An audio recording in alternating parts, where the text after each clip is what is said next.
The Bears are gearing up for a wild card matchup with the Green Bay Packers, and we got some injury updates on Odunze and Kyler Gordon, and we got new numbers to show just how much Caleb Williams really has grown as a quarterback in this specific area of the season. This episode is about why this team feels different mentally, physically, and structurally. We're going to get into it all and more right after this.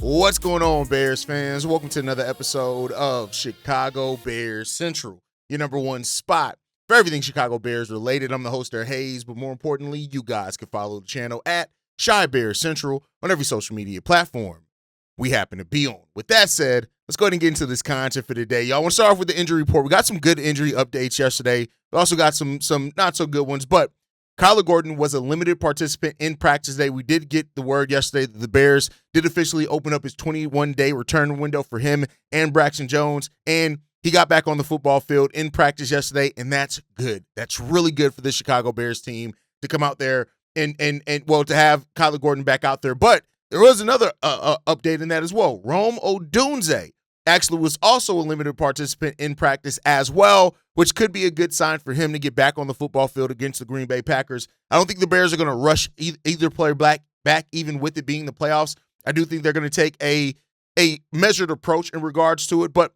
for what it's worth, Kyler Gordon, DJ Moore, Odunze, Ozzy Trapilo were all limited participants in practice, with Braxton Jones and Nick McLeod full participants in practice. So those are really good. C.J. Gardner-Johnson was the DNP due to concussion protocol, as was Tyron Soyinka, also was a DNP, and Jahade Walker was a DNP due to illness.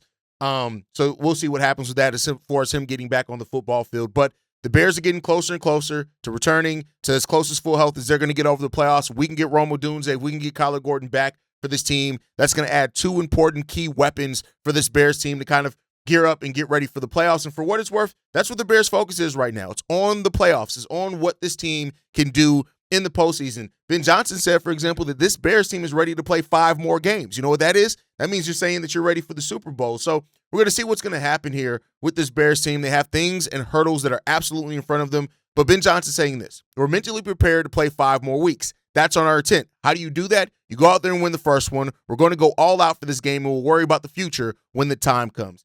And that's what needs to happen for this Bears team. They need to go out and leave it all out on the field in the wild card weekend against the Green Bay Packers. That's what you have to do. You can't take nothing with you. Leave it all out on the field, and then you figure out how to win the next week if you do that, and we'll see what happens with that one, right? I think one of the biggest downsides or one of the biggest knocks or criticisms around this team is, are they going to be able to put together a full 4 quarters offensively? Can they do that? Or are they continue to be this team that kind of waits to wake up fully in the second half of the game? You have to get out to a quicker start. You just have to. There are no ifs, ands, or buts about it. But Ben Johnson, as we've talked about a lot, has the right mindset, and the team is reflecting that mindset. So mentally, you're ready. You got some players that physically need to get ready for this matchup and to get ready out there, and that's Rome, that's DJ Moore, that's all these guys, Kyler Gordon, all those guys that need to gear up and get ready physically. But mentally, it seems like this team is at the right mental spot to get for playoff football.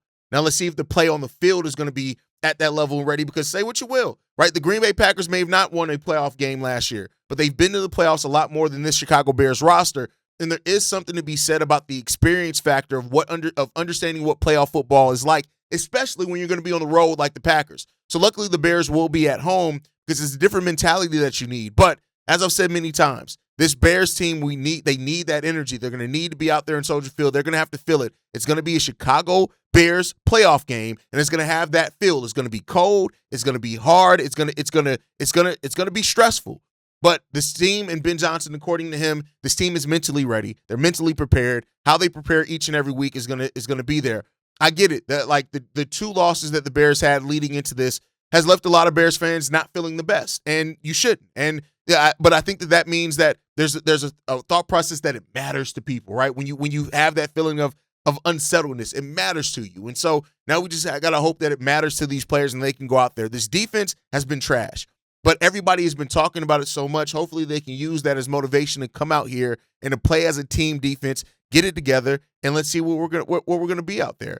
You're not going to all of a sudden get better skill-wise, but we have seen teams that step up in the playoffs, and maybe some of the issues and glaring things that they had in the regular season aren't as necessarily as loud because the team is locked in and they understand that next step that's needed. And we'll see if this Bears team can get it done. But let me know what you guys' thoughts on the injury report. Ben Johnson saying the team's mentally ready. They're preparing. And let's see if we can get physically ready to get out there on the football field. With that said, Caleb Williams also talked about this team and the mentality that they have and the frustration in losing in Week 18. He said this: use this frustration. Obviously having 2 back-to-back losses, but use this frustration and find a way to get better. Find a way to put us, it doesn't matter if we win the game by 1 next week or whatever the case may be, but find a way to give ourselves a way to win that game and do that. And again, much like I said with Ben Johnson, that's the right mentality to have. And this Bears team is going to need Caleb Williams to be right mentally, but also be right in his play, in his execution. He's going to have to lead this offense. He's going to have to do those type of things. And, you know, this is different. Like, yeah, Caleb Williams set franchise records. That's all great, right? For what he's done, being able to do this season, passing a record set by Eric Kramer in 1995 that's been sitting there for 30 years. Shout outs for your ability to be able to go out and do that. You get no knocks on that from me, right?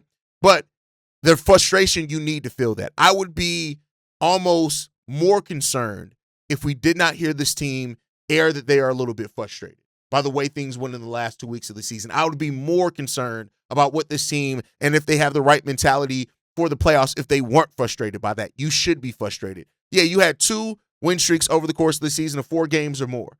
And now you need to bring that to the playoffs. You need to bring that mentality, but you can't keep buying. You can't keep just waiting on the Iceman to come in the fourth quarter. You can't wait on that. And so we got to see what's going to happen there. We're going to see what is going to transpire for this team. And we don't know until we get out on the football field. You can say what you have, all that type of stuff.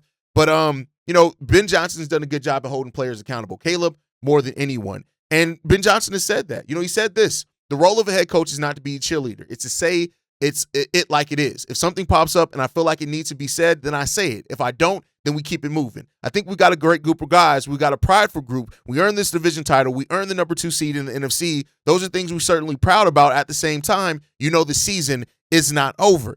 It's not. We ain't accomplished shit yet. I'm going to keep saying that. I know that triggers and bothers some people because they want to live in the just the air of positivity. And I don't even mean that negatively. I mean that as more of a motivation thing. You haven't accomplished shit yet. You've won some games, but you ain't accomplished. You didn't handedly win those games. It'd be different if the Chicago Bears marched their ass through the NFC overall through the season. Then I'd be able to say, hey, you accomplished something. But we won those games, but we had to do it through grit. We had to do it through determination. And why don't say those things as a knock? You ain't accomplished nothing. You didn't dominate throughout the season this year. You survived, and that's cool. That's great.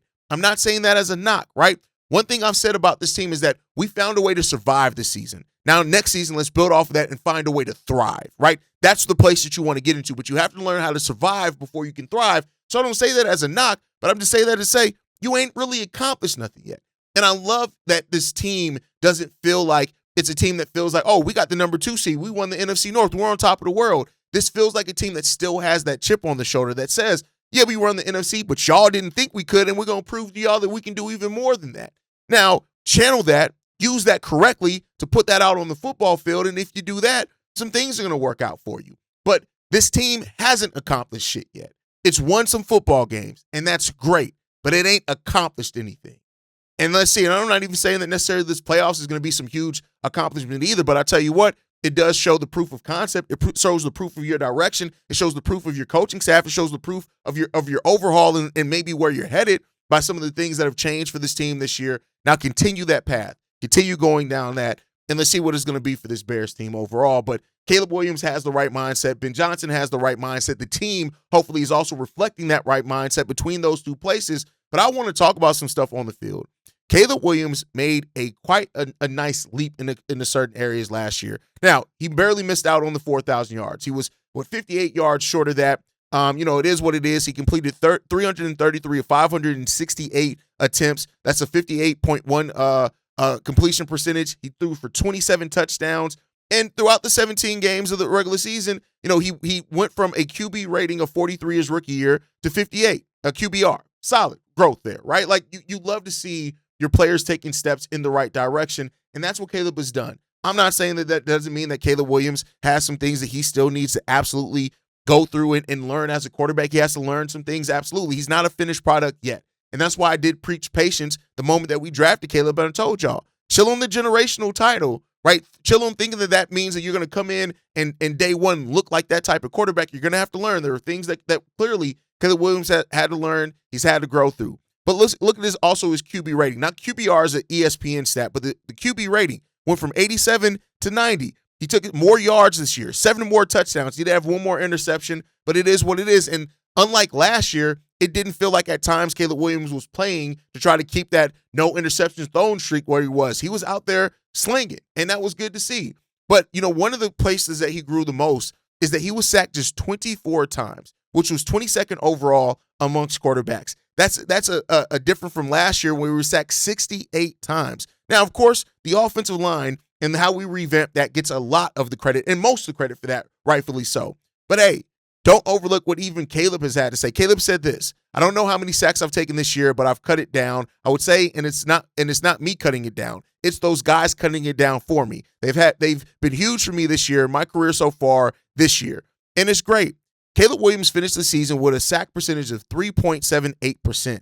That's the 4th lowest amongst quarterbacks with at least 100 dropbacks in the season. And that's good to see Caleb Williams there. The only people that had lower percentage than him was Bo Nix at 3.2, Brock Purdy at 3.5, and Matthew Stafford at 3.6. And then it was Caleb Williams and Joe Flacco. So once again, Caleb has made steps in some areas, and reducing sacks was clearly a huge focus and emphasis for this Bears team heading into the season, and they did that. They accomplished that. And it also has helped our run game with those trenches as well. Now we got to see how the Bears are going to continue to build off of that, but there's some good things happening for the Chicago Bears team, and we're going to talk about that a little bit further. So I want to get into where we're going to be drafting this year in the first round, right? The Bears are going to be drafting 25th this year, and that just goes to show you the drastic change we've also had as a team, right? The Bulls pull away with the number 2 seed in the NFC. The Bulls, I said the Bears, so they're going to be picking 25th in the first round of the draft, and that's quite a big leap for the Chicago Bears and where they've picked over the last couple of years, right? And so there's still talent there. That doesn't mean that the Bears can't still get talent. You can get starting level talent all the way down to round 3 as evident this year. But the Bears are now slated to pick 25th. Now we'll see if Ryan Poles does something with that, whether he trades up, trades back, or trades the pick overall for a more proven commodity. We'll see what happens there. But that's where the Bears are going to pick now that the draft order is basically solidified, right? But I want to use this time to also transition into where the Bears have found so many answers with their rookie class this year, right? You go to Ben Cooper of Pro Football Focus, where he looked at the most impactful rookie for each team, and he said this: tight end Colston Loveland and wide receiver Luther Burden III came on strong to close out the Bears' 2025 regular season, leading the team with 597 and 481 receiving yards, respectively, since Week 9. But as good as they were, Trapilo probably arguably provided even more value. Let's talk about Ozzy Trapilo here for a second, right? Let's talk about Ozzy Trapilo. A player that was drafted, and many people, and myself included, he was like, oh, he's going to win the left tackle position. He didn't win that immediately, right? Braxton Jones, was still that to start off the season. We then saw it lose. Theo Benedict came in there, but then Ozzy Trapilo came in there and had an amazing year. And just the fact that even in Pro Football Focus naming each of the most impactful rookies for each of the teams, they named multiple rookies for the Chicago Bears. I think that goes to show you how good the Bears draft class this year, right? But Ozzy Trapilo, since he became a starter at the left tackle in Week 12, he allowed only 13 pressures over that time. He had a PFF grade of 77.7. That's a pass blocking grade in that span that was better than everybody except for Josh Simmons. That's the only other first rounder that was better than Ozzy Trapilo in that case, right? And so he kept a clean pocket. We also had a clean pocket 64.8% of the time. That was the 13th best rate in the NFL after Ozzy Trapilo was named as the starting left tackle. Now, clearly, the offensive line had its veterans there that have made an impact. That interior offensive line has been really good for the Chicago Bears the entirety of the year. But when you look at Ozzy Trapilo and the 418 snaps that he played since becoming the left tackle, there have been a lot of positive, way more positive than negative in that time for Ozzy Trapilo. And Ozzy has been an absolute steal for the Chicago Bears. But it goes back to show this. When I talked about this Bears team, this rookie class that we've had for the Chicago Bears with Colston Loveland, Luther Burden, like those guys, Ozzy Trapilo being a big factor in that as well for the Chicago Bears. Looking at this draft class that we have, you still got guys like Ruben Hippolyte, Zay Frazier, these other players that didn't get to perform this year, right, that are going to get an opportunity next year, that you can make the 2025 draft class even better. What Ryan Poles was able to do this year with his draft class has been great. I didn't even mention Kyle Monangai, right? So when you look at Luther Burden, Colston Loveland, Kyle Monangai, Luke Newman, who's had himself a solid stretch there as well as a depth piece, Ozzy Trapilo, these are all players that paid off so well for the Chicago Bears this year, and we got more guys coming as well. We got more guys. Ruben Hippolyte's a guy that I'm very high on that I think is going to really work out for the Chicago Bears team quite a bit once he gets the opportunity and grows a little bit more. Shamar Turner's another guy in that case as well. The Bears are going to have them some guys, man, and I'm just telling y'all, look out for those guys. Shamar Turner, Deion Hankins is another guy that we drafted, was on the practice squad, had a pretty solid year as well. These are some guys that I think are going to really help the Chicago Bears in the future, and we'll see how that continues to help this team grow, develop, and get to where the fuck they need to get to. But the Bears had a really good rookie class. We had some impactful rookies, and let's hope that Ryan Poles can do it again in next year's draft, because if you continue stacking really good drafts, that's when you start building teams that win and sustain winning for long times, and let's hope that that can be this Bears team. With that said, let's go ahead and we got one voicemail that I want to get into today. This one's from Darius. What's going on, guys? Darius from Dallas, man. Tough loss, frustrating loss. I don't understand why we have these games, man, where it takes us all the way to the fourth quarter to get going.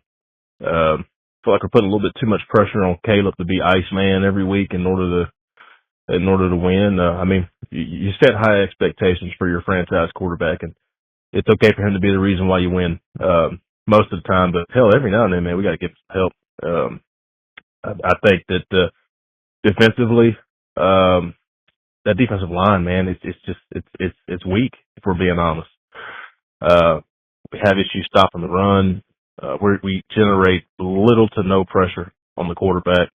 And, you know, as excited as we are about this surprising season, and I'm really grateful and thankful for it, but I think due to those deficiencies, it could be, you know, a bit of an early exit. I do think we'll beat Green Bay, but I don't know if we'll make it much further past that. And heck, it's not even guaranteed to beat Green Bay, so I think the approach that I'm kind of taking with it is, man, we're definitely playing with house money, and kind of like how you were at the beginning of the season, Haize, where you were trying to temper our expectations, you know, have us calm down a little bit. I think we need to do that again for this playoff edition, man. Temper your expectations. If we get put out first round or second round, I don't want the whole damn city of Chicago to be on fire and, you know, everybody just losing their shit, because this technically wasn't supposed to be the year that we make the Super Bowl run anyway. I really do believe that next year, man, with what we've got offensively, Caleb going into another year of chemistry with the offense, if we just add some defensive linemen, man, in the draft and go get one of these pass rushers in free agency, that'll turn around the trajectory. That'll give me our 2026 Super Bowl expectations for sure. But y'all let's just enjoy this ride, root our team on, don't get too bent out of shape. You know, if it goes off the rails, you know, after, you know, the first or second week of the playoffs, it's okay. We're great, man. We're a contending team now, and that's all I can ask for. But yeah, just let me know what y'all think, man. Check this up, bear down. Bears absolutely have to stop waiting to the second half to wake up for sure. They just do. Caleb Williams and what he's done in fourth quarters this year and comebacks has been great. It's been special. It's been amazing. But I would like to see that be something that we know we can go to when needed rather than something we need to go to every game, right? And that's where the Bears have to get to, is that not relying on that Iceman in the fourth quarter as much as they did this season. Now, we'll make it through the playoffs. We'll go wherever we go in the playoffs. But I really want to see next year that to be something that we know that it's a tool in the shed rather than something that we have to pull out every single day like a fork, right? Like, that's what I would like to see it be.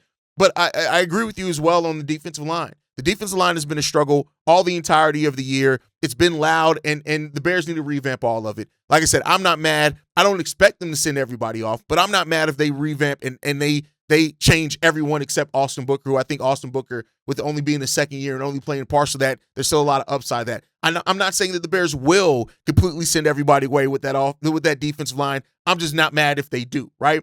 And so we'll see how far the Bears can go in the playoffs as well, because as you said, we're playing with house money. We're ahead of schedule. And wherever we finish this year, you just want to build off on. Now, you don't want to assume you're just going to be back there. Look at the Commanders of last year, right? So you have to continually improve to stay ahead of the curve, and you're going to have health and those type of things. But what the Bears have been able to accomplish this year has been great. It's been amazing, and we just got to continue to build off of that, and we'll see. If the Bears fix the D-line this offseason and even make it a respectable D-line, much less if they can make it one of the best, if they can just make it a respectable D-line, you're absolutely right. We can become a real contender. And some would already said, Rich Eisen said it, the Bears are already a contender, but you solidify that D-line, I think it's going to make the secondary look better, all that type of stuff. We got a linebacking core I really like. Even Tremaine Edmonds, I didn't think I'd be saying that. Let's fix that D-line and then see where we sit as a team, because I think this team, the ceiling's real high for this team. Let's continue to build off of it. But that's going to wrap it up for today's episode of Chicago Bears Central. The regular season is over. The playoffs is here, and the Bears are no longer just building. They're competing,